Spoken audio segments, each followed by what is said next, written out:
এই শাবান মাসের ফজিলত আছে না নাই? তারপরে বলেন এই 15তম রাত্রের ফজিলত আছে না নাই?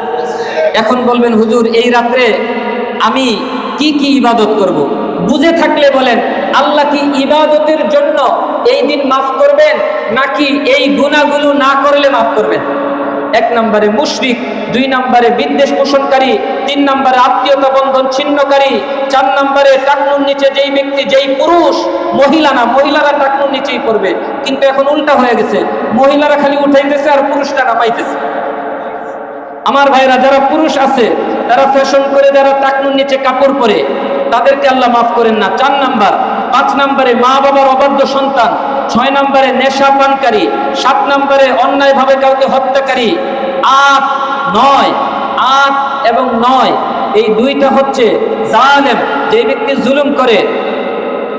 10 নম্বরে যেই ব্যক্তি গণক, আইডিয়া করে এক একটা জিনিস বলে দেয় মানুষকে। 11 নম্বরে জাদুকর, 12 নম্বরে মুনাফিক, 13 নম্বরে ব্যভিচারী, 14 নম্বরে আগেরটা মুশাহিন আহলুল হাকদি, হিংসা বিদ্বেষ পোষণকারী, 15 নম্বরে কুফরিকারী, যেই ব্যক্তি আল্লাহর নিয়ামতের শুকরিয়া আদায় করে না। এই গুনাহগুলো না থাকলে আপনি যদি এশার নামাজ পড়ে বাসায় গিয়ে না ঘুম দেন, কিন্তু আপনার ভিতরে এই অপরাধগুলো নাই, আল্লাহ আপনাকে মাফ করে দিবেন।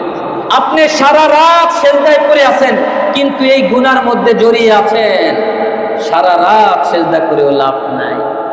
সুতরাং আমার ভাইয়েরা এই গুনাহগুলো থেকে বাঁচতে হবে। আর এই রাত্রে তাহলে কি করতে পারবেন? এই রাত্রে আপনি অন্য রাত্রিতে যা করেন তাই করতে পারবেন। অন্য রাত্রিতে যেমন তাহাজ্জুদ করেন, এই রাত্রিতে তাহাজ্জুদ পড়তে পারবেন। অন্য রাত্রিতে নফল নামাজ পড়েন, এই রাত্রিতেও নফল নামাজ পড়তে পারবেন। অন্য রাত্রিতে কোরআন তেলাওয়াত করেন, এই রাত্রিতেও কোরআন তেলাওয়াত করবেন। এখন বলবেন হুজুর আমি নাকটা নিয়ে ঘুমাই, আপনি ঘুমাইতেও পারবেন, অসুবিধা নাই। কিন্তু বিষয় হইল আল্লাহ আমাকে নিয়ামত দিবেন আর আমি ঘুমায় থাকবো, এটা কি হয়? রাসূলুল্লাহ সাল্লাল্লাহু আলাইহি সাল্লাম নামাজ পড়তে পড়তে পা ফুলে যাইত। আম্মা জান চোখের পানি ছেড়ে দিয়ে বলতেছেন, ইয়া রাসূলুল্লাহ, আল্লাহ কোরআনে বলেছেন আপনার সমস্ত গুনাহ মাফ করে দিবেন, মা তাকদ্দামা মিন যামবিকা ওয়া মা তাআখার, সূরা ফাতহের 2য় আয়াত। আল্লাহ বলতেছেন লিয়াগফিরা লাকাল্লাহু মা তাকদ্দামা মিন যামবিকা ওয়া মা তাআখার, আপনার পূর্বের পরের সব গুনাহ মাফ, অগ্রিম মাফ। সুবহানাল্লাহ বলেন। কে বলছেন? কাকে বলছেন? নবীজিকে। আচ্ছা, তারপরে উনি নামাজ পড়তে পড়তে পা কেন ফুলায় ফেলাইতেন? এই প্রশ্নটা যখন আম্মা জান আয়েশা করলেন, তখন নবীজি বললেন, আয়েশা আমি কি আল্লাহর শুকরগুজার বান্দা হব না? সুবহানাল্লাহ। তাহলে আল্লাহ আমাকে মাফ করে দিবেন, আমি কি আল্লাহর ইবাদত করব না?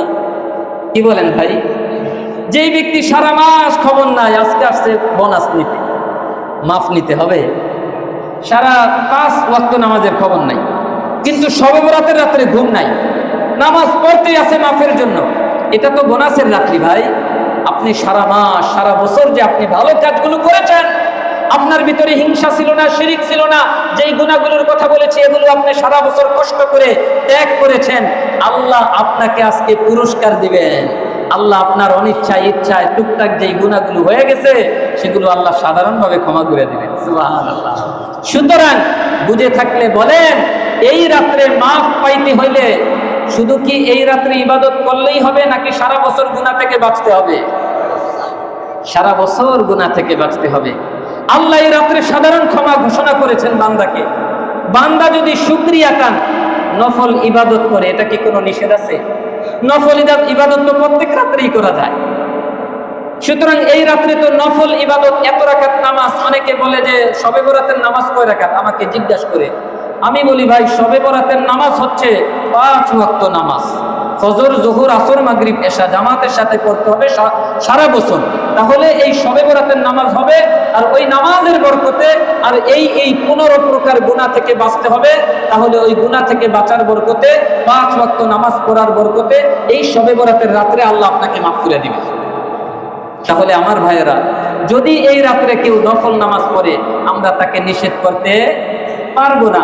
আবার আমরা এটাও বলতে পারবো না এই রাত্রে এত রাকাত নামাজ আছে, তাহলে এটা হবে বেদাত, নিজেদের থেকে বানানো। সুতরাং এই রাত্রটা অন্য অন্য রাত্রির মতোই আপনারা আপনাদের মতো ইবাদত করবেন। এটা আপনাদের ইচ্ছা। আপনি নামাজ পড়বেন, কয় রাকাত পড়বেন, তারপরে আপনি কোরআন তেলাওয়াত করবেন নাকি জিকির করবেন, দোয়া করবেন, এটা আপনার ইচ্ছা। আপনি যেভাবে ইচ্ছা সেভাবে করতে পারেন, অথবা আপনি ঘুমিয়েও থাকতে পারেন। কিন্তু আপনি যদি এই গুনাহ থেকে, আমি যদি এই গুনাহগুলো থেকে বাঁচতে পারি, তাহলে আল্লাহর ক্ষমা পাবো, আশা করা যায়। এজন্য আমার ভাইয়েরা, এই রাত্র নিয়ে বাড়াবাড়ি করা যাবে, ছাড়াছাড়ি করা যাবে? আল্লাহ আমাদেরকে বুঝার তৌফিক দান করেন।